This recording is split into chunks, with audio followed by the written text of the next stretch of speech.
আসসালামু আলাইকুম সম্মানিত গাছ ক্রেতা ভাই বোনেরা, যে যেখান থেকে আমার ভিডিওটি দেখতে পাচ্ছেন তাদের জানাই বগুড়া নিয়ামুল নার্সারির পক্ষ থেকে আন্তরিক শুভেচ্ছা ও অভিনন্দন। সম্মানিত গাছ ক্রেতা ভাই বোনেরা, স্ক্রিনে যে চারা গাছটি দেখতে পাচ্ছেন এই চারা গাছটি মুকুল সহ অরিজিনাল চায়না 3 লিচু চারা গাছ।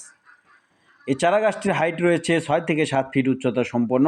এরকম সুন্দর ঝোপালো মুকুল সহ 6 থেকে 7 ফিট উচ্চতা সম্পন্ন চারা গাছ নিতে বগুড়া নিয়ামুল নার্সারিতে স্ক্রিনে দেওয়া নম্বরে যোগাযোগ করুন।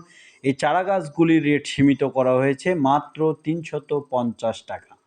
350 টাকায় এরকম সুন্দর ঝোপালো যে কোনো জাতের যে কোনো সাইজের চারা গাছ নিতে অবশ্যই স্ক্রিনে দেওয়া নম্বরে যোগাযোগ করুন। আমাদের কাছে সব জাতের সব সাইজের চারা গাছ ক্রয় করতে পারবেন ইনশাল্লাহ। আমরা দেশের যে কোনো প্রান্তে কুরিয়ার সার্ভিসের মাধ্যমে এই চারা গাছগুলি খুব যত্ন সহকারে পাঠিয়ে থাকি এবং সরাসরি বাগানে এসে এই চারা গাছগুলি ক্রয় করতে পারবেন। পাশাপাশি নতুন নতুন ভিডিও পেতে চ্যানেলটি সাবস্ক্রাইব করে রাখবেন। আমাদের কাছে যে কোনো চারা গাছ অর্ডার করতে অবশ্যই বগুড়া নিয়ামুল নার্সারিতে স্ক্রিনে দেওয়া নম্বরে যোগাযোগ করবেন। আমাদের নার্সারির লাইসেন্স সহ মেমো দেওয়া হবে ইনশাল্লাহ। 100% গ্যারান্টি সহকারে জাত নির্ণয় করে দেওয়া হবে। সবাই ভালো থাকবেন। আসসালামু আলাইকুম।